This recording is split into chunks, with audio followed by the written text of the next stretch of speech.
Thank you, Senator McCormick. Senator Blunt Rochester. Thank you, Chair and Ranking Member, and thank you, Chairman Powell. It's good to see you, and thank you for meeting with me last week. We discussed everything from jobs and housing supply to the real impact on Fed policies on all of our lives. And I also got a chance to share with you just the concerns and consternation of Delawareans who, for the past few weeks, have been frightened by firings and funding freezes, and just the real impact on people's financial and personal data and information when, DOGE has access to this information. I'm hearing from my constituents as well about the potential shuttering of the Consumer Financial Protection Bureau. As Senator Warnock mentioned, CFPB has returned over $21 billion to millions of consumers, and that's a real impact. But I want to also highlight that it was your leadership in the Fed working with Congress and the Biden administration to really help answer that question that you were asked about if you had the choice to switch countries with France and Germany and others, that you said no, you'd rather be here. And that success is a testament to all of us. We came together during a really tough economic time at the end of this, during a pandemic, and it limited the recession and job losses. And since COVID, we've seen a robust job growth. But we also have grappled with inflation that drove prices up for so many goods. And I've worked to address one part of this phenomenon, our supply chain disruptions. In fact, I recently joined Senators Cantwell and Blackburn to reintroduce the bipartisan Promoting Resilient Supply Chains Act to address supply chain vulnerabilities.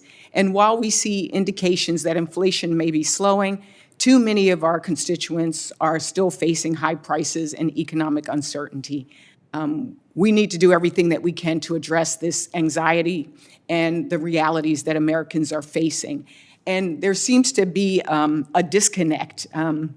While the economy is doing, well here, on the ground, people aren't really feeling that. So, Mr. Powell, can you talk about, from your perspective, just what is driving this disconnect between traditional economic indicators, such as GDP growth and the stock market performance, and the tangible benefits for families? I'd be glad to. So it is clear that the overall aggregate numbers are just very, very good for the economy. 4% unemployment, inflation down to 2.6% last year, and the economy growing well in excess of 2%. These are good numbers. But what people are feeling is the results of several years of inflation, and particularly for people in the low and moderate income category, they're really feeling it. So if you look at the earnings releases and press conferences that they do, that companies like the dollar stores and things like that do, who deal a lot with low and moderate income people, they're all telling you that those consumers are feeling really strapped. So we do understand that, and we try to keep that in mind. Even though we acknowledge that the overall data are good, we see what people are feeling, and that's inflation. So it's just another reminder how much people hate inflation and how bad inflation is for people, high inflation, and it just furthers our resolve to get inflation back to 2% and keep it there. Thank you. One of the big areas that I focus on, you've heard many of us across the aisle talk about the housing crisis that we have in this country.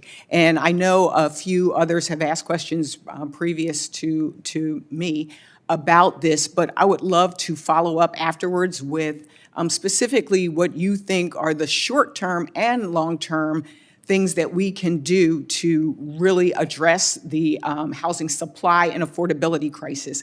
I have legislation that looks at things like reducing regulatory barriers, zoning reform, these things that we know we can, in partnership with local governments, make a significant difference. And so if I could, would love, again, to follow up with you, even cutting red tape, those kinds of things that we can do long-term and short-term. But I did want to mention one last thing in the 20 seconds that I have. The Fed listens, things that you do, activities that you do. Could you talk a little bit about that as well? Because working people, a lot of times people don't feel that they have a place in these kind of conversations, but can you talk about what the Fed does with Fed Listens? So briefly, we did this as part of our review 5 years ago, and we do it on an ongoing basis now. And the idea is that we break out from the usual people that we talk to, which is a pretty diverse group, and try to deal directly with people who are experiencing the economy and our policies.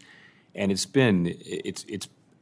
quite eye-opening to listen to people talk about it. We had one person at the Chicago conference 5 years ago who said the expansion, which was then 9 years old, is just reaching my community. And he talked for some minutes about how companies were going into prisons and finding people who weren't going to get out for a year or two and training them and stuff like that.